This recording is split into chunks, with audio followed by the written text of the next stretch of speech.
Setelah sekian lama setelah Sera memimpin pasukan untuk membunuh, Feng Tianxing akhirnya bangun. Begitu dia bangun, dia berjuang untuk berdiri, melihat ke arah yang ditinggalkan Sera di kejauhan, dan meraung. Saya tidak setuju. Kredit kami tak terhapuskan. Kekuatan sialan apa? Strategi berhasil. Raungan serak Feng Tianxing menggerakkan semua iblis yang hadir. Beberapa setan melangkah maju, menundukkan kepala dan menunggu di sisi Feng Tianxing. Beberapa setan memukul tanah dengan marah untuk melampiaskan kebencian mereka, dan beberapa setan meraung. Mereka tidak mau kebencian. Semua yang mereka lakukan adalah untuk mendapatkan pengakuan. Sekarang, mereka telah berusaha keras untuk mengalahkan musuh yang kuat, tetapi semua ini seperti lelucon yang sepele. Di depan kata kekuatan, mereka benar-benar dikalahkan. Tuan Muda Feng, jangan terlalu sedih. Kami akan menangani masalah ini. Kami akan kembali dan meningkatkan pelatihan kami. Suatu hari, kami akhirnya akan menjadi orang dengan kekuatan, dan menjadi lenganmu. Ya, kita harus melangkah untuk memperbaiki diri. Penghinaan hari ini hanya bisa terjadi kali ini, dan tidak akan dibiarkan di masa depan. Bukankah aku tidak bersenang-senang lagi? Aku tidak percaya lagi. Ras iblisku yang bermartabat akan kalah dari keinginanku sendiri. Setelah bimbingan awal Feng Tianxing, kelompok iblis ini mulai berpikir di sepanjang rute yang ditetapkan oleh Feng Tianxing. Dan hasil dari pemikiran ini adalah mereka harus berlatih keras dan menjadi kuat. Karena hanya yang kuat yang berhak berbicara. Semuanya berkembang menurut pemikiran Feng Tianxing. Menurut akal sehat, dia setidaknya merasakan sedikit kegembiraan di hatinya. Lagi pula, implementasi rencana yang berhasil juga berarti pemahamannya tentang iblis telah mencapai tingkat yang baru. Tapi sekarang hati Feng Tianxing tenang, seperti hatinya, sumur kuno tidak terganggu. Semua ini hanyalah bagian dari rencana balas dendam. Masih ada jalan panjang sebelum dia benar-benar dapat mencapai tujuannya. Feng Tianxing masih membutuhkan waktu lama untuk bekerja keras membuat layout, sehingga akan ada dua perbedaan dalam Dimen Rache. Kekuatan dan menjerumuskan mereka ke dalam pertikaian. Ayo kembali. Setelah duduk di tempat untuk waktu yang lama, Feng Tianxing bangkit dan kembali kekam dengan seluruh tubuh kelelahan. Sore harinya, Feng Tianxing mendapat informasi dari bawahannya. Sera menghancurkan lawan dan menerobos formasi lawan dengan kekuatan satu orang. Sekarang Sera terkenal. Dan berita ini yang membuat bawahan Sira sangat bersemangat, jatuh ke telinga bawahan Feng Tianxing. Tapi itu seperti tamparan, menghancurkan semua martabat mereka. Mereka perlu bersembunyi selama beberapa hari. Mereka harus mengandalkan Feng Tianxing untuk membuat keputusan. Dan mereka harus mencapai kesempurnaan dalam semua aspek sebelum mereka dapat mengalahkan lawan mereka. Tapi Sera tidak membutuhkannya. Dia hanya perlu bergegas keluar bersama bawahannya, masuk ras iblis, dan bisa mengalahkan lawan. Kesenjangan yang begitu besar bahkan membuat bawahan Feng Tianxing meragukan tindakan mereka. Feng Tianxing, yang menyadari tren ini, secara alami memberi pelajaran kepada setan-setan ini. Hampir setengah dari iblis jatuh ke tangan mereka, dan iblis yang datang kemudian bahkan tidak sempat berkumpul, sehingga mereka tersapu oleh Sera. Di medan perang lokal, Sera selalu menduduki keunggulan absolut. Feng Tianxing menegaskan penghargaan lawannya, menganalisisnya lagi, dan kemudian kembali ke kamp. Setelah menstabilkan pikiran para prajurit iblis, yang perlu dilakukan Feng Tianxing hanyalah menunggu.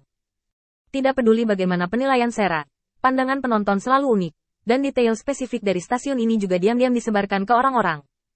Sekarang Sara dapat menekannya, tetapi selama cukup banyak orang mengetahui informasi ini, seluruh situasi akan berbalik. Pada saat itu, evaluasi pertempuran ini akan mengalami perubahan yang mengguncang dunia. Selain mendesak bawahannya untuk berlatih dari waktu ke waktu, Feng Tianxing juga diam-diam mengemasi tasnya dan bersiap untuk pergi ke Luo Shenquan untuk melihat-lihat. Setelah pertempuran ini, penguasa kota terdekat menderita kerugian besar, dan mereka tidak akan bisa kembali dalam jangka pendek. Saat ini, Feng Tianxing memiliki periode waktu yang relatif cukup. Setelah berita tentang penguasa kota ini dikirim kembali oleh Suedu, Feng Tianxing berangkat ke Luo Shenquan. Sebelum pergi, Feng Tianxing secara khusus memberitahu orang-orang yang boros untuk waspada terhadap serangan diam-diam dan tidak mengendur. Setelah kegagalan ini, sekelompok penguasa kota mengirim utusan langsung ke Sera untuk meminta perdamaian, dan berbagai masalah kompensasi dibagi secara mendetail. Menurut akal sehat, setan-setan ini telah menerima kegagalan ini, jadi hal selanjutnya sangat sederhana. Menyerah, meminta maaf, memberikan kompensasi, sesederhana itu. Sayangnya, dalam pandangan Feng Tianxing, semua ini tidak masuk akal. Jika Raja Kota Ras Iblis ini memulai serangan ini secara spontan, maka perkembangan ini masuk akal. Tapi jelas, semuanya tidak sesederhana itu. Setidaknya sepengetahuan Feng Tianxing, pasti ada kekuatan lain di balik pertempuran ini. Jika tidak, mereka tidak akan dapat membuat jadwal yang teratur, juga tidak akan mengabaikan keuntungan dan kerugian masing-masing kota. Dalam keadaan yang jelas bahwa ada duta besar di belakang pihak lain, Langkah terpadu mereka sekarang adalah memberi diri mereka waktu untuk bernafas. Dalam pertempuran Gunung Suangfeng, mereka kehilangan tangan dan ditangkap oleh Feng Tianxing. Sekarang mereka berpura-pura mengaku kalah dengan imbalan kesempatan untuk menyusun kembali pasukan, yang hampir merupakan pilihan yang tak terhindarkan. Feng Tianxing secara alami tidak akan menghalangi keputusan Sera. Sekarang, jika dia memberi nasihat pada Sira, itu akan mengubur rasa hormat dari iblis-iblis ini untuknya, dan Sira pasti tidak akan menerimanya. Sebaliknya, Feng Tianxing pergi begitu saja dan menunggu sampai dia kembali untuk membereskan kekacauan itu. Dia menyelinap jauh-jauh. Feng Tianxing bukanlah pria yang boros. Dia menyingkirkan beberapa orang misterius yang ingin mengikutinya di sepanjang jalan, dan masuk ke tempat tak berpenghuni di sepanjang jalan yang telah dia amati sebelumnya. Melihat sekeliling, abu-abu yang sepertinya tidak pernah menyebar menyelimuti 4 arah. Menjangkau, Feng Tianxing mengambil asap dan debu di abu-abu, meletakkannya di depan hidungnya dan mengendus dengan hati-hati. Konsisten dengan apa yang dikatakan Sedu, ini seharusnya Luo Shenquan.